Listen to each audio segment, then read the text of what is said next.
Thanks for Welcome listening to the this Sam and episode Joe of the VA Sam Show, and Joe where we VA teach Show. women just If you'd like to you find out how to more, head start to the and VA scale Foundry a thriving website to virtual check out the assistant masterminds business. and the We're amazing your hosts, resources, Sam and courses, Joe, and coaching. and get ready to have the You control, can find us flexibility, at and the freedom VA Foundry you've always .com. dreamed of. Welcome to episode 197. Should you go into business with someone else?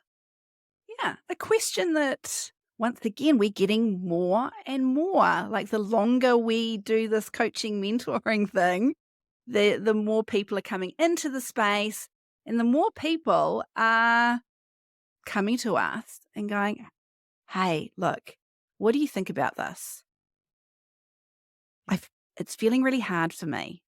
Or if I had somebody to bounce ideas off or shoulder responsibility, it's going to feel easier. Or I just feel really alone. I want to have some fun. Like, surely all of those issues will magically go away if I go into business with somebody. Because there's kind of two camps. Yeah, we see virtual assistants who are just starting out, going into business together. Sometimes family members, sometimes friends. And other times it's when someone is kind of fully booked, maybe got a few team members and just like far out. This is hard. Yeah. I really need some support. And I feel like that's a common reason. I really want some support in the business. I want to feel supported. And that's a reason to want to go, if I get someone else in the business as a business partner, like you say, that's going to feel much easier, isn't it? I feel like it's a very valid assumption to make that it is going to fix all of those issues that you feel as though that you're having, or it's going to stop those issues from happening if you are in the position where you actually haven't launched yet. I mean, you've gone through this personally. Like, you know firsthand the ins and outs of having a business partnership within your own VA business. And then, of course, we can, we've got our own experience that we can share. So I feel like we're really well placed to give some great advice on this topic. Yes. We have been there, done that. What do you say? Got the badge. Got the badge. Yeah. Look, should we put it out there straight off the bat, Joe, that we have never seen it go well? Oof. That is correct. We have never seen two virtual assistants in business together and it go really well. No, because it's not the answer to the problem. It's not the answer to the problem. And like you say, from experience, like I know how fun and exciting it was in business with someone else, starting out, doing everything together, sharing the load. It was exciting in the start. And then the hard stuff comes and the wheels start falling off. Very much like a lot of relationships in general, partnerships, as in like marriages. Like you are in this honeymoon phase when you first meet and you just want to rip your pants off and you want to be with them all the time, and you do lots of things to make them happy, and you just feel great all the time, and it's exciting and it's new and it's fun. And both parties are putting in maximum effort. Yes. Yes. That is so true. But that's not real life. Like, we're not saying that all marriages and all partnerships, are going to end in divorce, because they don't, just 50% obviously. Just 50% of them. Yeah. But it's never the same as that honeymoon phase. And so if we're going to kind of compare a marriage with a business partnership, that honeymoon phase in business is that launch phase where it is really, really exciting. Nothing really hard is happening. You haven't had to handle anything where you're going to start butting heads or massive decisions are going to start raising some red flags. Yeah. Okay. Shall I tell the story of what happened now or later? Tell it now. Tell Tell it it now? now. Okay. And this kind of will show how it is all roses in the beginning and then the kind of hard things that come up that have the wheels start to fall off. So I started with a business partner back in 2012. We were both on maternity leave from our executive assistant roles and we met at our antenatal group. So hit it off, became friends, and started hanging out lots with our babies. And both didn't want to go back to our jobs. Because when you're on maternity leave, you start like reimagining life and your priorities change. And it's a real like pivotal time. And there are many kind of career changes and big decisions that happen on maternity leave. Am I right, Sam? You're so right. But also, your hormones are still all over the place as well, I reckon. I don't know whether you're in the right state of mind to make some life changing decision. No, no. Great time to reevaluate your life and make big decisions. So we started off, we worked from her bedroom in her house, her spare bedroom in her house, and it was going great. Like we were both committed. We would share childcare. Then my son went into pause childcare, and so we had days during the day where we could go off, and we did every bit of networking that we possibly did, and we did it together as a duo. We Mm, went to all the networking events. We went to every kind of small business workshop, anywhere that we could get in front and meet business owners. We went to it and we did it. And it was exciting, and it was felt very fair, very equal in the beginning. We had divvied up kind of that I would look after the finances, she would look after the sales side of things, and we would both deliver work that was kind of in our wheelhouse. Things took off. We started hiring some team members. Everything was going great until we started to really scale big. And we got to this point where we had really good share of responsibilities. That was going great. And then a few things started to happen. So she got pregnant again. And so then it was a big conversation of like, what is going to happen when she's on maternity leave? She wanted to have time off with her new baby. The government was going to be giving her maternity pay. And I was going to continue running the business. And she stepped out. I can't remember how much time it was, but she stepped out and we still paid her. So she still received the same amount of income as me because we paid her half income plus her maternity pay from the government. So we were earning the same amount of money, but I was working in the business the whole time. And that was, I how did wanted to that keep feel? the peace and I made decisions that would keep her happy and keep the relationship happy rather than what the business actually needed to do because the business couldn't afford to do that. And so you knew that, but you just didn't wanna have the conversation and rock the boat. I think so. Yeah. Yeah, which is unusual for me. I'm not really a people pleaser, but I do find myself in situations where I will compromise at the detriment of myself or the business. It's So a it's that a was one it's a big kind of compromise. major issue. Yeah. And then because we had scaled so much, she came back and we'd scaled so much that it was just bigger than we could handle in terms of managing cash flow and tax and GST savings and making sure that we had enough margin and profitability was good.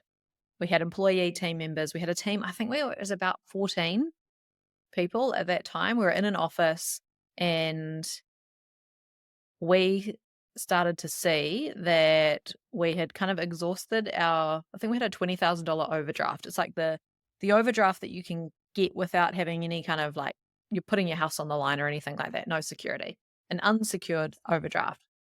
And so we needed that because when you are a large agency, you've got team members to pay and Mm. clients pay at different times. And this is before we did things that we teach now, like, invoicing in advance and direct debits and all that kind of stuff. And so there was a lot of like cash flow management and fluctuation. So we need to dip into the overdraft and come out, dip in like all through the month. We needed to extend that overdraft or put money in or get a separate loan or something. Something needed to happen because we could no longer meet our tax and GST obligations. So we had a conversation with our accountant and we needed to extend our overdraft and get our houses to be security. Now, I was Ooh. willing to do that because I fully believed in the business and I knew that we could turn it around. She was more hesitant. She didn't want to do that. And so it was only going to be my house on the line. And I was like, that is where they draw the line. This is not fair. So we now need to make a decision. And so I came to her and I was like, I can't do this anymore with you. We've got different priorities. We're different. Our values are different. Where we Mm. see the business going is different. Like there was just all this misalignment. And I was like, can't do this anymore. We're going to have to figure out like either you buy me out, I buy you out, or we just dissolve the company. Did you have a contract? No. We started working on one at one point, but we never finished it. Yeah. So this was just everything was up for grabs. All the options were there because we Wow. had no shareholders agreement. Wow. Were You know, you we were turning over decent money back then, like hundreds yeah. of thousands of dollars a year with 14 team members. Like we might have even got to maybe 800, something like that. So So we're at the point now where we're in divorce discussions without a prenup, 100%. when emotions Yeah. are running high. Yeah. Yeah. So went back and forwards and flopped on options, and then we had eventually come to the agreement that I was going to buy her out. So we agreed on a number, and then had to go through the divorce. It was literally like a divorce. I guess your team members are your kids. Did they feel as though did some have loyalty to you? Some felt more loyalty to your I managed to partner? keep all the team members. Okay. No one left. Right. So that was great. But it was just horrible. I hated the like I needed to try and protect the business and I needed to try and have conversations with the team members and let them know what's happening without them wanting to go. And I didn't know whether the team members were loyal to me or to her. Yeah. It was a really testing and really hard time. Like I've never cried so much in my life. Oh. It was it And was horrible. you know, and from a personal level, I'm gonna guess that you're also grieving a friendship as well. Yeah. We're no longer gonna be friends. Yeah. Our kids went to the same school, so I knew that I was gonna see her again. Yeah. It was Wow. hard. So there's a whole lot of lessons in there. A Lot. whole lot of lessons. Yeah. Oh my gosh. Like, I know you've shared your story before, or bits of your story before in other episodes, and we've talked about it a little bit just in terms of, you know, prepping and making sure that we don't, you know, make those same mistakes. But yeah, there's stuff that you've just shared that I've never heard before. It's like, wow, that's big. That's Yeah, it big. was big. There's a lot of financial, like, stuff on the line. It Yeah. was big. Like, I didn't just have money to put back into the business. She didn't have money to just throw in the business. Yeah. It was Yeah. And this would have been big for her as well. Like, this is not Mhm. just a one-sided thing. Like, she would have been feeling all this too, and that it's icky for both sides. Like, no Yeah, one's necessarily like, I feel like no one's in the wrong, but because neither of you were maybe on the same page from that's the exactly why. beginning Yeah, and hadn't yeah, had an open dialogue when one of you was feeling a bit icky about something. yeah. I Yeah. mean, because that's on me. Like, if I wasn't comfortable with the maternity leave, like, I should have said something. It's not on Yeah. her at all. Yeah. And like you say, it was no one's fault. It was just that we were misaligned. And when you've got that massive misalignment in like management style, financial willingness to back it financially, yeah, decisions with money, like all sorts of things we were misaligned with. Yeah. Yeah. No right or Wow. wrong, just different misalignments. So, did you kind of come out of that going, "Never again. I am not putting myself through that again. I'm not going to go into business with anyone again." I don't think I'd close that off completely, but I was like, "Okay, I'm committed to Strictly Savvy, like, on my own." It felt so freeing, and I was like, "Okay, this is the right thing. I can Mm, make all the decisions now. I don't have to run anything past anyone. I can mm, have the culture that I want and turn things around." yeah. So I wasn't thinking about would I go into business with someone else again at that point. I was just like, "How am I gonna keep this thing alive?" It was Mm, like survival at that point. survival mode.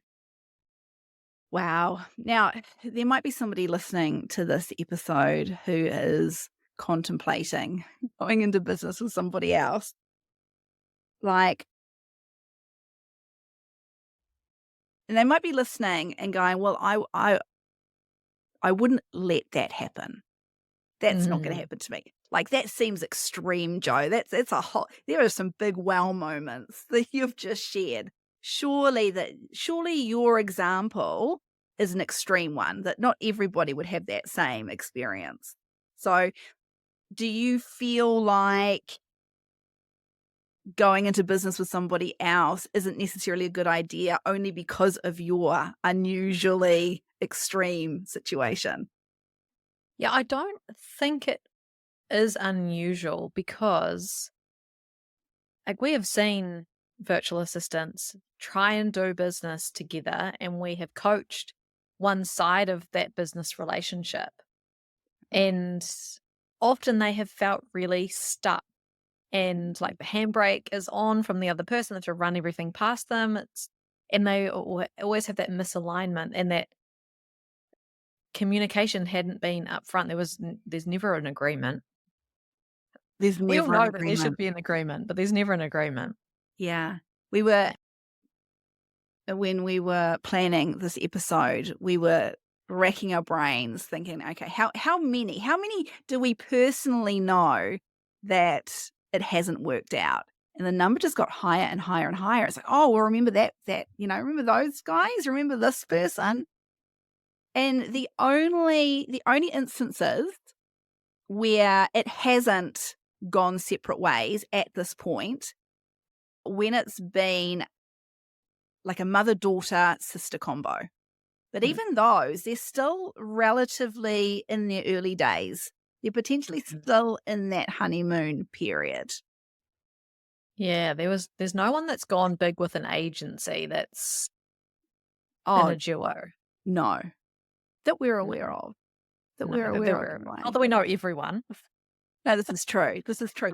But given the numbers that we were working out this morning, Mm, the fact that none of those had worked out mm, was just incredible to me, that, that number just got higher and higher and higher when we're just calling out names.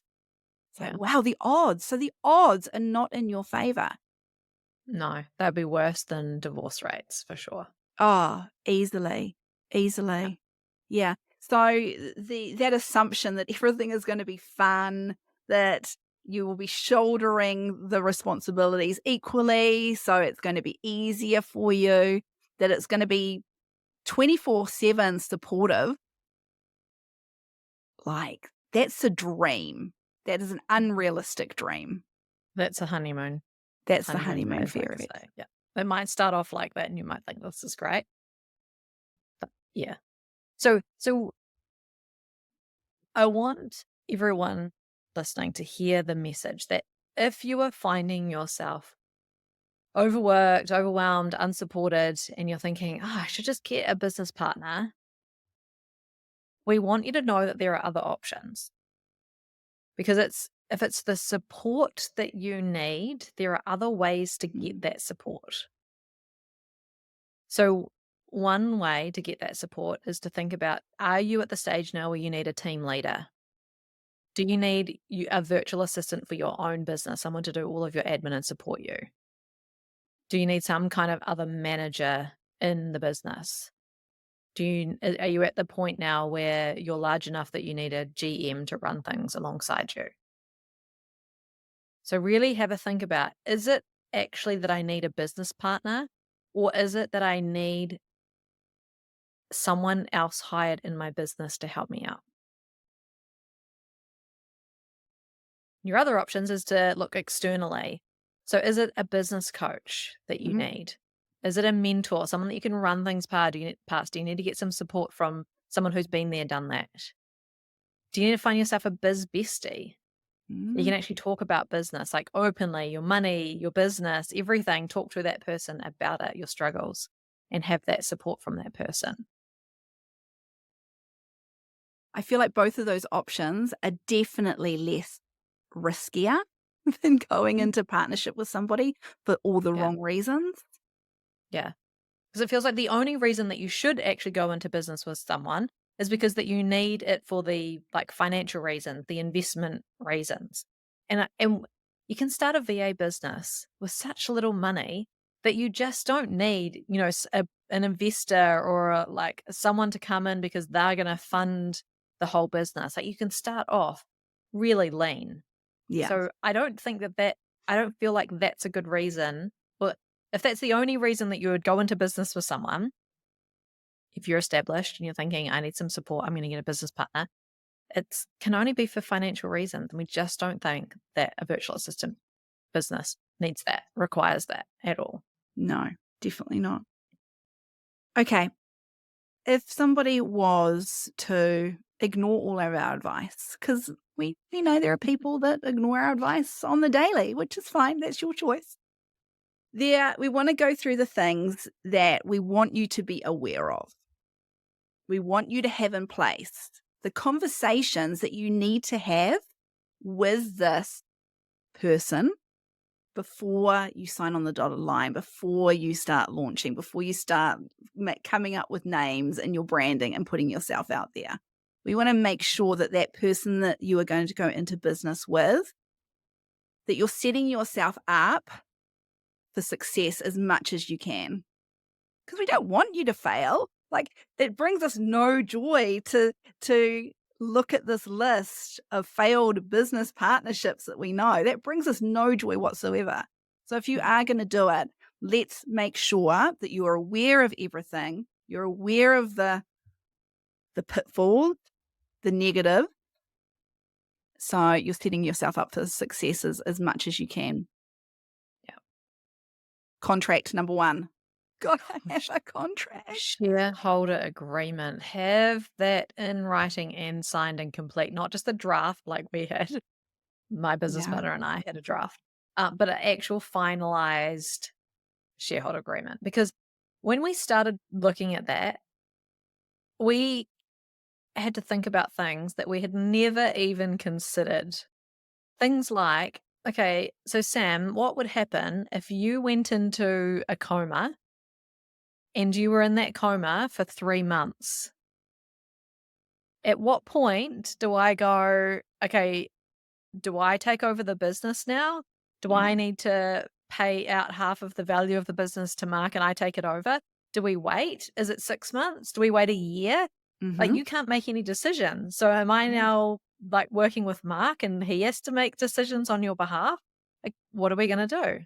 Because Yeah. that is a possibility. Yeah. Joe, what if, God forbid, you got diagnosed with cancer tomorrow Yeah, and all of your priorities have changed? Like, you're yeah, like, no, I've got my bucket list and I've got my family and I want to spend all my time with my family doing all of yeah, the things that I want to do now. Business is no longer a priority for me. yeah, What do we do? yeah.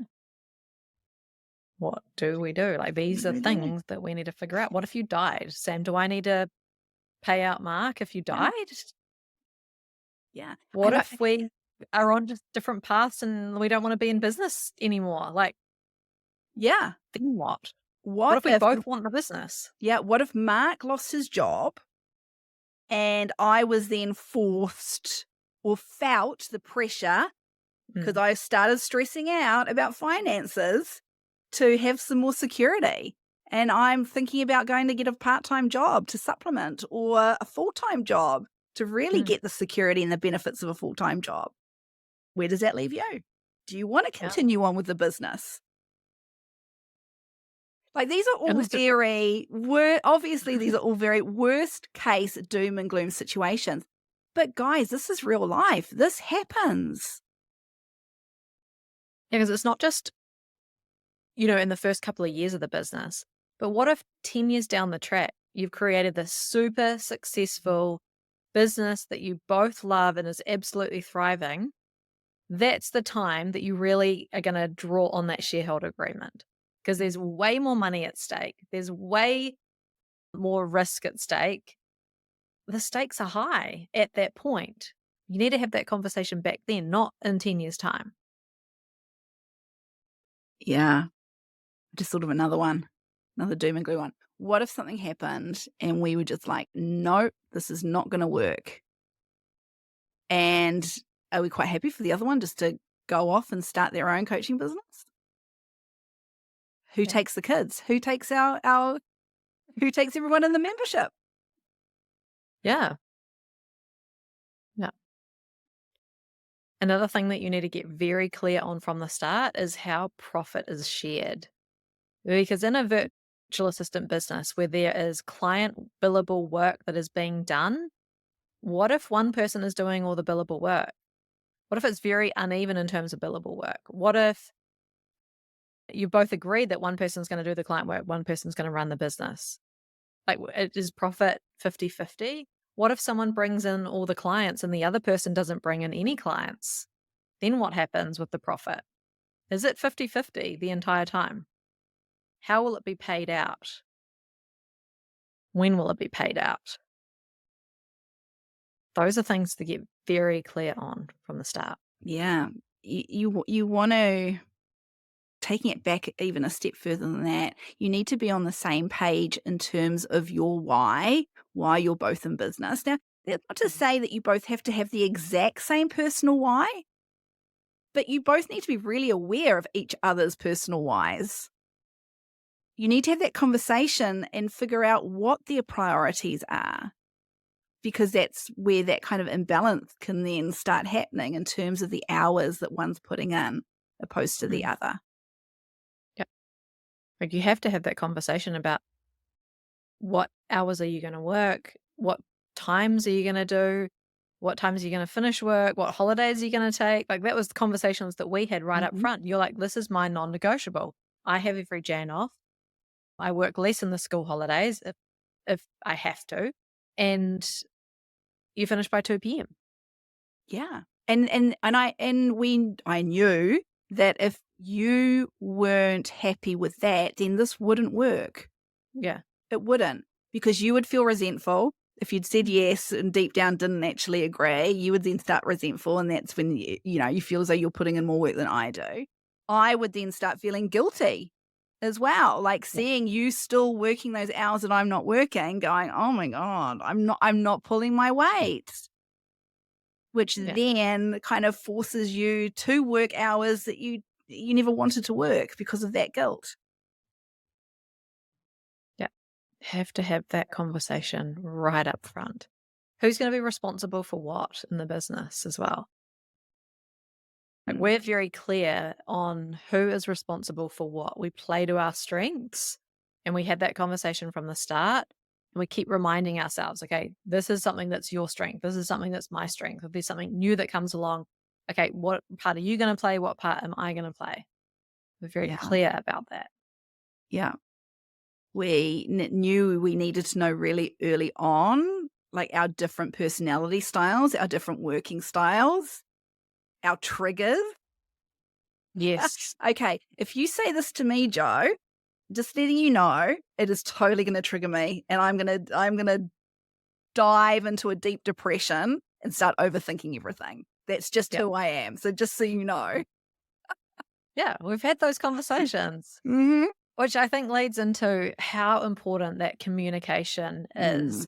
Because if you cannot share how you are truly feeling with that other person and be very aware of things like your triggers and your personality style and your working style, and you Mm. can't communicate that to the other person, this is never going to work. Oh, never, never, never, never, never.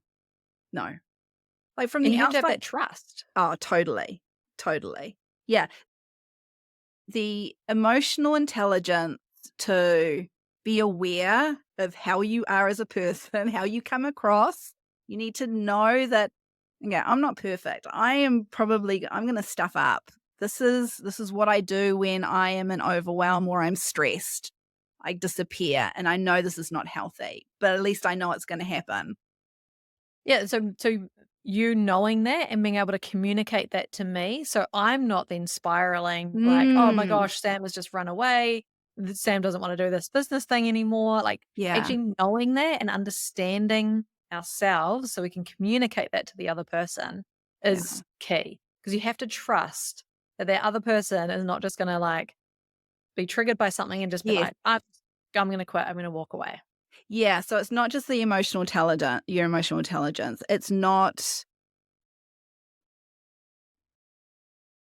being able to communicate how you're feeling, but that trust is really important, and I don't think I realized that until you've just said it. It's Mm, knowing that I can be honest with you, you can be honest with me, and the other one isn't gonna pack a tanty and go, "Right, well, I'm yes, done," because you haven't yes. agreed with me. See you later.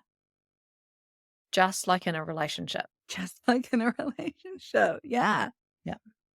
Because Yeah. the last thing that you want is for someone or both to be making compromises and then resenting that other person.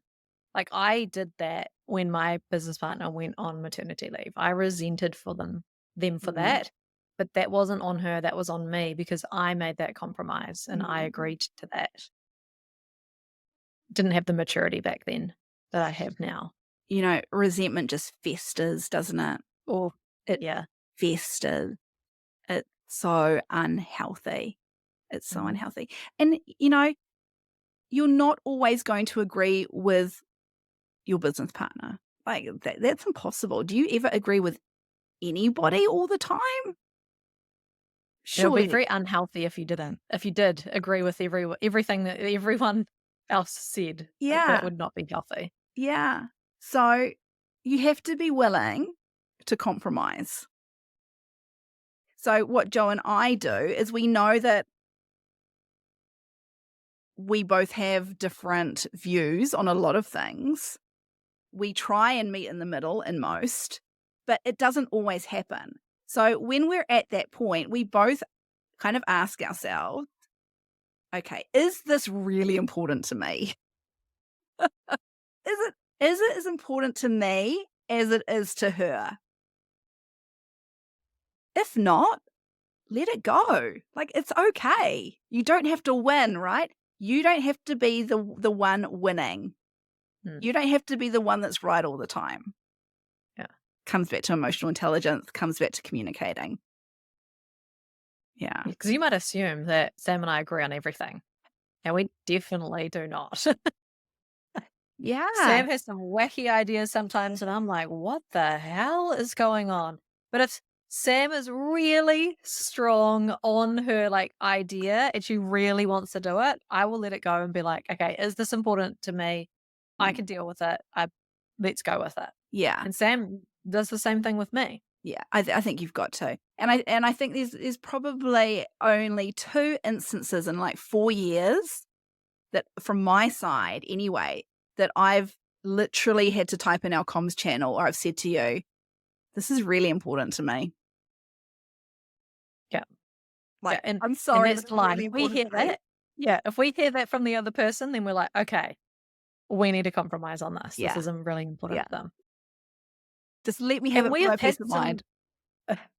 we've had some very uncomfortable Zoom conversations where Yeah. we have had to I don't know if you remember this, but we have had one where we were both shutting down, very mad, like, emotional, and we just had to hold space for each other and work through it, which was so difficult. I wanted to leave that Zoom call. Everything in my body was just telling me to, like, flee the situation, but we had to work through it. I can't remember what the topic was, I but find it we had a very uncomfortable Zoom call.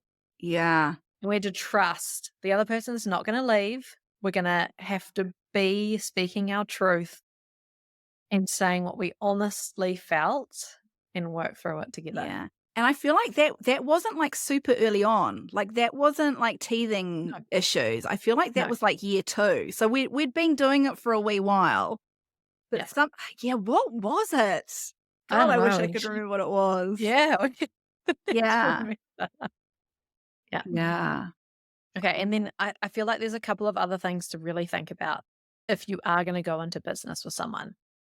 Because what if something happens to someone else that means that they feel the need to want to go and get a part-time job? Because that does happen sometimes. If the Mm, success doesn't come quickly enough and financially, someone else is in a very stressful situation where they need to earn some money, yeah. that could be a conversation that comes up. I feel like I need to get a part-time job. What the heck are you going to do in that situation? Yeah. I am gonna put it out there. I would say it's a red flag if one of you is willing to go all in, hand in their resignation, not go back to work if you're on maternity leave, and the other one isn't. Yeah. The other one's not willing to go all in. Yeah, red flag. I don't think it's gonna work. Already, you're starting off from very different viewpoints.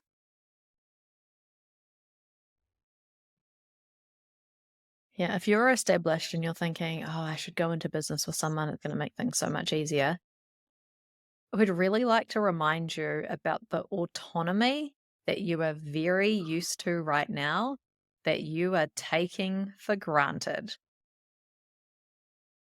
As soon as you have a business partner inside your business, you no longer have autonomy. Mhm. Everything is a joint decision. Yeah, and I feel like that only escalates the bigger you get, especially for agency owners, when you are making bigger decisions or for, on a larger scale for more amounts of Mhm. people that you're managing. There's a lot more on the line. It's no more quick. I'm gonna go with my gut. I don't have to talk for 3 hours about something. Yeah. Can't just spend money. You cannot just spend money on anything. No, You need to no. be on the same page with that person because it's the business's money. It's not your money anymore. It's the business. Mm. And that is shared 50-50. So have a conversation about that. Learn the other person's money personality style. Like, is one of Yeah. you a hoarder? Or is one of you a spender, a risk taker? Is one of you coming in more financially secure than the other one? Because sometimes that can make you go, yeah, okay, we're going to invest. We're going to invest. And the other one's like, but I can't afford to invest. I need that monthly drawing. Yeah. You've got to talk about all of this. You see what I mean? It's not an easy decision. This is gonna make life so much easier going into business with somebody else. It's No, it so complicates it. much. It complicates everything. Yes. So go back to our other options. If you're thinking about this, is it actually that you would get the support and help that you need through a team leader, VA, a manager, a GM? Or is it external? Is it a business coach, a mentor, or getting a biz bestie? Yeah.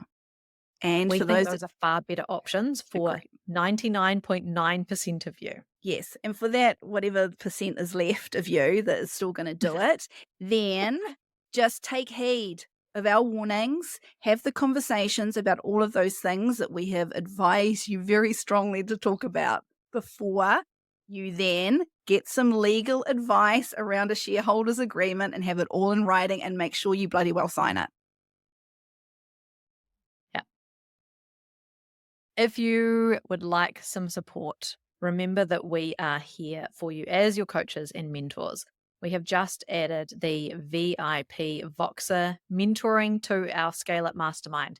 So that's where you could have us in your back pocket, that you can talk to us at any time that you feel stuck, need that support, want a cheer squad, or want to run something past us. So go and check it out. The link is below. Thanks for listening to this episode of the Sam and Joe VA Show. If you'd like to find out more, head to the VA Foundry website to check out the mastermind and the amazing resources, courses, and coaching. You can find us at thevafoundry.com.